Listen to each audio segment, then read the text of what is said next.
बिस्मिल्लाहिर्रहमानिर्रहीम। अस्सलाम वालेकुम स्टूडेंट्स, मेरा नाम इमरान अहमद है और मैं आपको कंप्यूटर साइंस का टीचर हूँ। स्टूडेंट्स, आज हम अपने ग्रेड 8 का चैप्टर नंबर 2 का लेक्चर देखेंगे। अगर आपको प्रीवियस लेक्चर याद हो तो हमने बेसिक जो कंप्यूटर लैंग्वेज है उसके अंदर प्रोग्रामिंग स्टार्ट की थी और हमने ये देखा था कि बेसिक के अंदर कंडीशनल जो स्टेटमेंट्स होती हैं वो कैसे काम करती हैं, जिसमें इफ, देन और एल्स की हमने बात की थी। स्टूडेंट्स, आज हम देखेंगे कि अगर हमारे पास आइटरेटिव जो स्टेटमेंट्स हैं वो मौजूद हो तो उनको हम कैसे यूज़ कर सकते हैं, जिसमें फॉर, वाइल है आपका, ये दोनों आपकी जो आइटरेटिव स्टेटमेंट्स हैं इनको हम कैसे बेसिक की प्रोग्रामिंग के अंदर यूज करते हैं। तो आइए फिर आज का लेक्चर फॉर्मली स्टार्ट करते हैं। तो स्टूडेंट्स, ये हमारा चैप्टर नंबर 2 है जिसका नाम है programming in basic.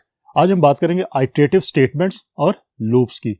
These are used to repeat an action again and again for a desired number of times. याद रखिएगा, लूप्स या आइटरेटिव का क्या मतलब होता है।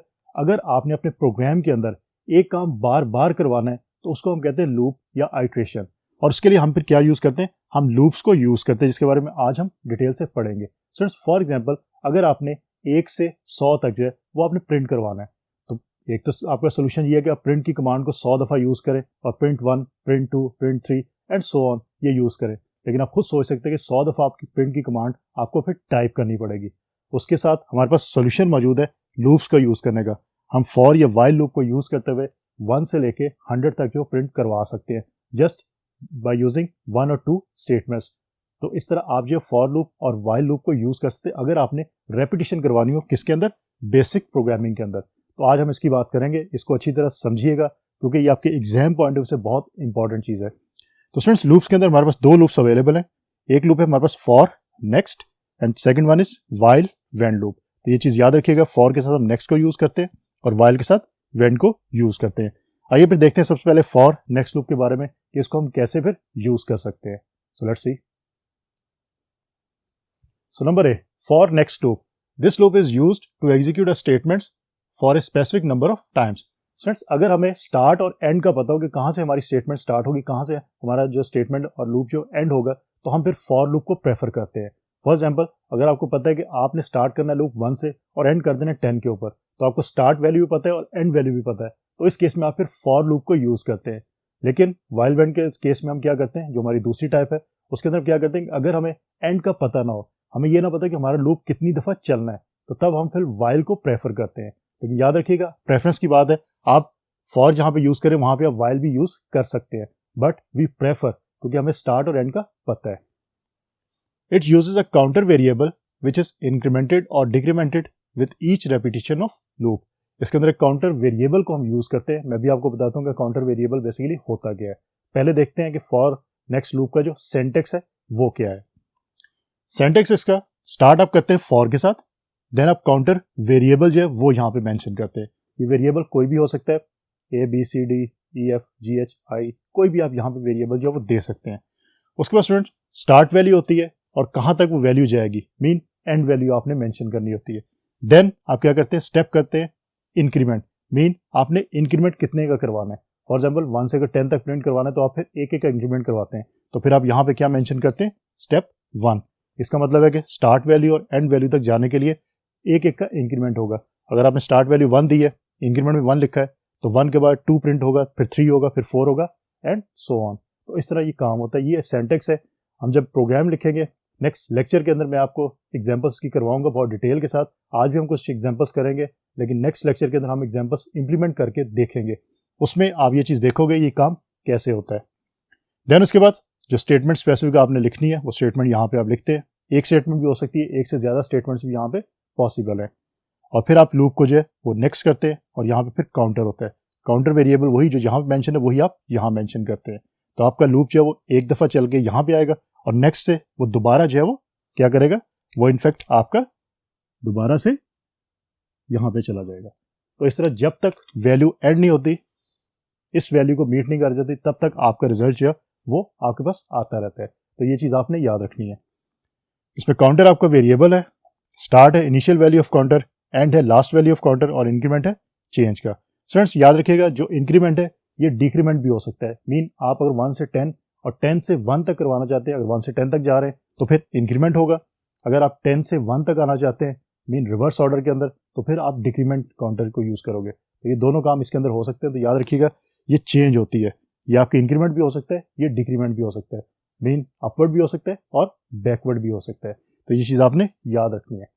अब स्टूडेंट करते हैं हम इसकी एग्जांपल्स फॉर और नेक्स्ट लूप की, कि फॉर नेक्स्ट लूप को अगर हम प्रोग्राम के अंदर लिखेंगे तो कैसे फिर इसको यूज करेंगे। तो आइए फिर इसकी एग्जांपल्स की तरफ चलते हैं। पहली एग्जांपल देखते हैं। पहली एग्जांपल में हमने एक प्रोग्राम टाइप करना है। प्रोग्राम क्या करेगा, print the numbers 1 to 10, mean 1 से लेकर 10 तक नंबर्स प्रिंट करवाने हैं। स्टूडेंट्स आपके पास अगर बेसिक लैंग्वेज आपके कंप्यूटर में इस वक्त इंस्टॉल है तो आप इस प्रोग्राम को एज इट इज अपने बेसिक के अंदर लिख के इसको रन करें, एग्जीक्यूट करें, तो आपको रिजल्ट वही आएगा जो यहाँ पे मेंशन किया गया है। ये प्रोग्राम यहाँ पे सिर्फ आपको लॉजिक समझाने के लिए मैंने यहाँ पे मेंशन कर दिया है, लेकिन आप इसको इंप्लीमेंट करके अपने पास जरूर देखिएगा ताकि वही रिजल्ट आप देखें जो आपको रिजल्ट यहाँ पे आपको बताया जा रहा है। देख चेक कीजिएगा कि वही रिजल्ट आपको जो मिल भी रहा है या नहीं मिल रहा।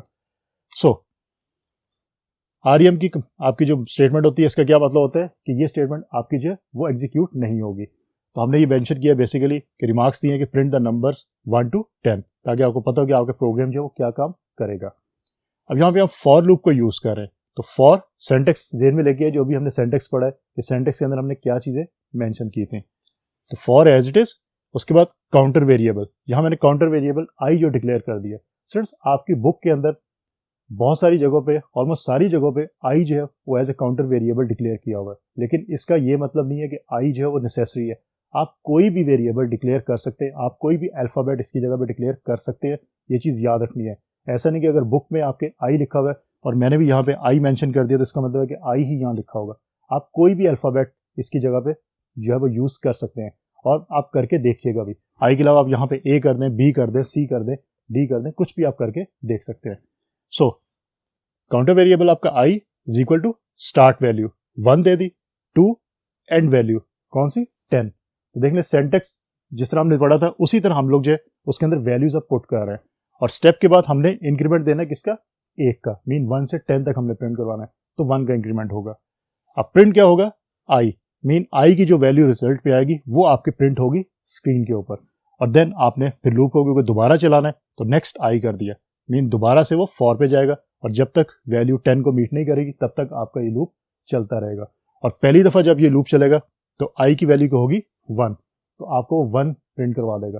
सेकंड टाइम चलेगा तो 2 प्रिंट करवा देगा, थर्ड टाइम चलेगा 3 करवा देगा, और जब 10th टाइम चलेगा तो फिर 10 प्रिंट करवा के आपको स्क्रीन पे शो कर देगा, और आपको 1 से 10 तक जो वैल्यूज है वो स्क्रीन के ऊपर नजर आएंगी। तो स्टूडेंट्स इस तरह ये प्रोग्राम रन होता है। अब अगर आप फॉर नेक्स्ट लूप यूज ना करते और आपने 1 से 10 तक वैल्यूज प्रिंट करवानी होती तो आपको प्रिंट की कमांड जो है वो 10 दफा लिखनी पड़ती, मीन आपको print I, print I, print I, या print 1, print 2, print 3, print 4, print 5, 6, 7, 8, 9, 10, mean 10 times आपको जो लिखना पड़ता है प्रिंट को। तो इसका मतलब है कि लूप्स को यूज करना बहुत ज्यादा जरूरी है, और आपको अच्छी तरह समझ आनी चाहिए कि लूप्स को हम क्यों यूज करते हैं। तो फ्रेंड्स इस तरह ये प्रोग्राम आपको 1 से 10 तक जो प्रिंट करवा देगा, और आप इसको करके जरूर देखिएगा। सेकेंड एग्जाम्पल की तरफ चलते हैं। रिमार्क्स है क्या है, ये प्रोग्राम करेगा प्रिंट द नंबर्स 10 to 1। अब रिवर्स ऑर्डर में हमने इसको प्रिंट करवाना है, मीन पहले 1 से 10 तक करवाया था, अब 10 से 1 की तरफ आना। तो सिर्फ एक डिफरेंस आएगा, बाकी आपका सेम प्रोग्राम है। For loop I is equal to 10 to 1, पहले हमने 1 से 10 तक किया था, अब 10 to 1, मीन आपकी स्टार्ट जो वैल्यू वो 10 है और एंड वैल्यू आपकी 1 है। इसी तरह स्टेप में आप अब डिक्रीमेंट करेंगे, -1 करेंगे, +1 नहीं करेंगे, क्योंकि आपने 10 से 9 पे आना है, फिर 8 पे आना है, तो -1 हो रहा है। तो इस तरह लॉजिक आप अपनी क्रिएट कर सकते हैं। देन प्रिंट आई और नेक्स्ट आई, और इस तरह आपका जो 10, 9, 8, 7, 6 और 1 तक आपकी वैल्यूज जो वो प्रिंट होके आपको स्क्रीन पे शो हो जाएंगी। तो स्टूडेंट्स बार बार मैं कह रहा हूँ आप इसको करके जरूर देखिएगा, क्योंकि एग्जाम के अंदर आपसे ये प्रोग्राम पूछा जा सकता है, और ये भी पूछा जा सकता है ये प्रोग्राम आपको गिवन है, इसके अंदर कोई एरर देके वो आपको दे सकते हैं कि इसके अंदर कोई एरर है, उस एरर को फाइंड करें। ये चीज़ें तभी आप आइडेंटिफाई कर सकते हैं अगर आपने अपने हाथ से इसको इंप्लीमेंट करके इसकी आउटपुट को देखा होगा। तो याद रखिएगा इसको आपने जरूर करना है। एक और एग्जांपल करते हैं। ये एग्जांपल क्या करेगी, program to print table of 5, कि 5 का जो टेबल है वो आपने प्रिंट करवाना है। तो लेट्स सी कैसे होगा। हमने सबसे पहले कर दी print table of 5 double quotes के अंदर, और आपको पता है कि बेसिक के अंदर डबल कोट्स के अंदर जो भी चीज़ आप मेंशन करते हैं वो एज इट इज आपकी स्क्रीन पे आपको शो हो जाती है। जब स्क्रीन आप एग्जीक्यूट करेंगे अपने प्रोग्राम को तो स्क्रीन के ऊपर टेबल ऑफ 5 लिखा हुआ आपको ऊपर नजर आएगा, और नीचे फिर वो वैल्यूज नजर आएंगी जो आप यहाँ पे कैलकुलेट कर रहे हैं।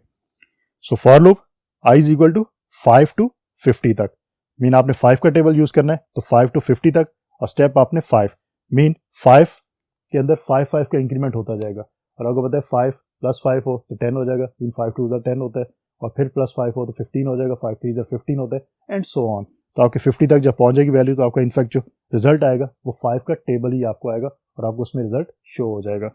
So print I and next, और फिर उसके बाद आप इसको एंड कर लेंगे। और स्टूडेंट्स ये टेबल ऑफ 5 है, आप टेबल ऑफ 2 भी कर सकते हैं, टेबल ऑफ 3 भी कर सकते हैं, 4 6 7 कोई भी टेबल आप खुद से क्रिएट करके देखें, सिर्फ वैल्यूज यहाँ पे चेंज होंगी, बाकी कोई आपका जो सिंटैक्स है वो चेंज नहीं होगा। यहाँ पे आपकी 5 की बजाय जो स्पेसिफिक है वो आ जाएगी, और यहाँ पे जो अगर 2 का है तो यहाँ पे 2 आएगा, और 2 का टेबल आपका कहाँ तक जाता है, अगर हम उसको 10 तक ले जाना चाहते हैं 10 लिख देंगे, और 20 तक ले जाना चाहते हैं 20 लिख देंगे, और फिर आपका इंक्रीमेंट जो है वो कितने वो आपने मेंशन करना है, मीन 2 का आपका इंक्रीमेंट होगा। तो इस तरह आप इसमें चेंज लाके खुद से चेक कर सकते हैं कि आपके प्रोग्राम्स जो है वो किस तरह आउटपुट आपको शो कर रहे हैं। तो स्टूडेंट्स अब हम बात करते हैं, आपने फॉर नेक्स्ट लूप की बात कर ली, उसकी एग्जांपल्स भी देख ली।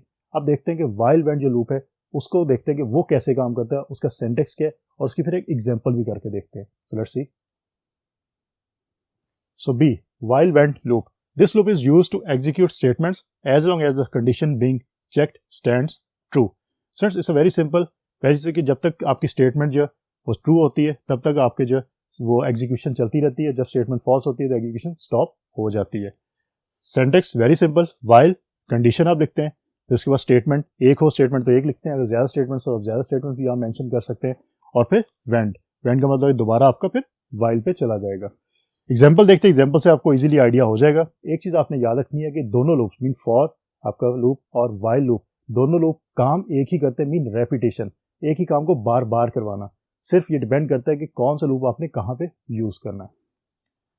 सो एग्जांपल में रिमार्क्स पहले देखते हैं। Print the square of numbers 1 to 20, कि 1 to 20 तक जो नंबर्स हैं उनका स्क्वायर जो वो आपने फाइंड करना है, ऐसा एक प्रोग्राम आपने लिखना है।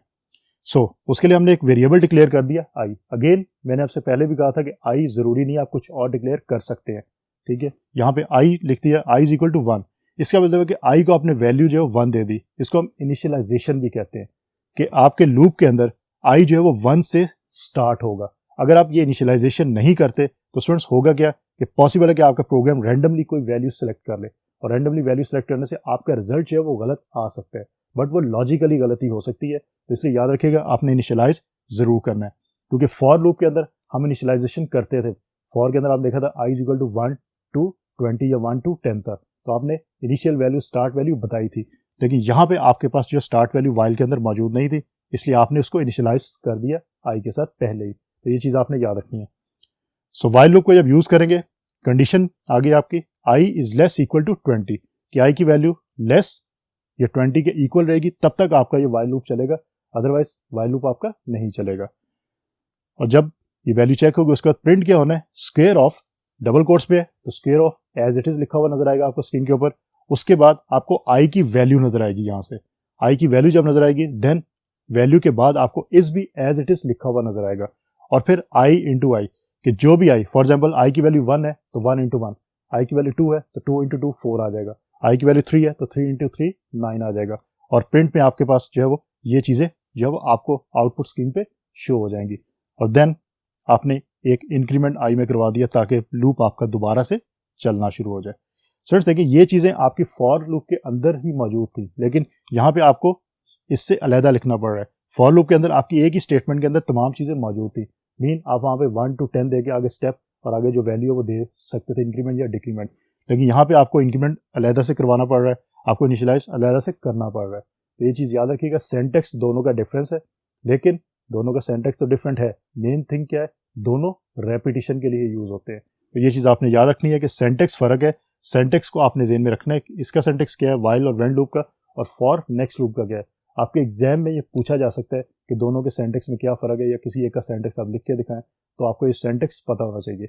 और दूसरी बात कि आप लोगों ने खुद भी प्रोग्राम जब लिखने हैं तो आपने लूप्स को जब यूज करना है तो आपको सिंटैक्स पता होगा, तभी आप लूप इजीली यूज कर सकते हैं। तो याद रखिएगा कुछ पॉइंट। पहली चीज कि आपने जो भी काउंटर वेरिएबल है उसको इनिशियलाइज करना होता है, देन उसके बाद इनिशियलाइजेशन के बाद आपने उसके इंक्रीमेंट भी करवाना होता है, जो यहाँ पे वाइल के केस में हो रहा है, ताकि आपका वैल्यू प्लस होगी तो देन आपका दोबारा से लूप चलना शुरू हो जाएगा। तो स्टूडेंट्स ये थे हमारे पास वाइल व्हेन लूप की एग्जांपल। स्टूडेंट्स एक बात याद रखिएगा कि आज का जो हमारा लेक्चर है, जो प्रीवियस लेक्चर था हमारा उससे रिलेटेड था, क्योंकि प्रीवियस लेक्चर में हमने कंडीशनल स्टेटमेंट के बारे में बात की थी। कंडीशनल स्टेटमेंट के अंदर हमने इफ़ देन एल्स की बात की थी। आज हम बात कर रहे थे कि हमारे पास जो आइटरेटिव स्टेटमेंट्स और जो लूप्स हैं वो कैसे काम करते हैं। आपके जो कमिंग लेक्चर्स होंगे उसके अंदर हम इनकी एग्जांपल्स को इम्प्लीमेंट करके देखेंगे। तो स्टूडेंट्स याद रखिए, अगर आज के और प्रीवियस लेक्चर के कॉन्सेप्ट आपके माइंड में नहीं होंगे तो आप जो फ्यूचर हमारे लेक्चर्स होंगे उनको समझना आपके लिए मुश्किल हो जाएगा, क्योंकि उसके अंदर हम क्या करेंगे, हम बेसिक प्रोग्रामिंग के अंदर प्रोग्राम को लिखा हुआ देखेंगे और उसकी फिर आउटपुट भी चेक करेंगे। तो बात याद रखिएगा, आपको बेसिक्स कॉन्सेप्ट अभी होने चाहिए। आप इन लेक्चर्स को एक दफ़ा सुने, दो दफ़ा सुने, लेकिन ये कॉन्सेप्ट आप क्लियर करें ताकि आपको बेसिक प्रोग्रामिंग के अंदर जो प्रोग्रामिंग करना जो वो ईजी फील हो। मीन आप अगर इफ देन एल्स यूज़ करना चाहते हैं आप इजीली यूज़ कर सके। उसके अलावा अगर आपने लूप्स को यूज़ करना तो आपको लूप्स का कॉन्सेप्ट होना चाहिए कि कैसे लूप्स को यूज़ करना है। तो स्टूडेंट्स होपफुली आज का लेक्चर आपको अच्छी तरह समझ आ गया होगा। इंशाल्लाह अगली दफ़ा नए लेक्चर के साथ दोबारा मुलाकात होगी। अपना बहुत सारा ख्याल रखिएगा। अल्लाह हाफिज़।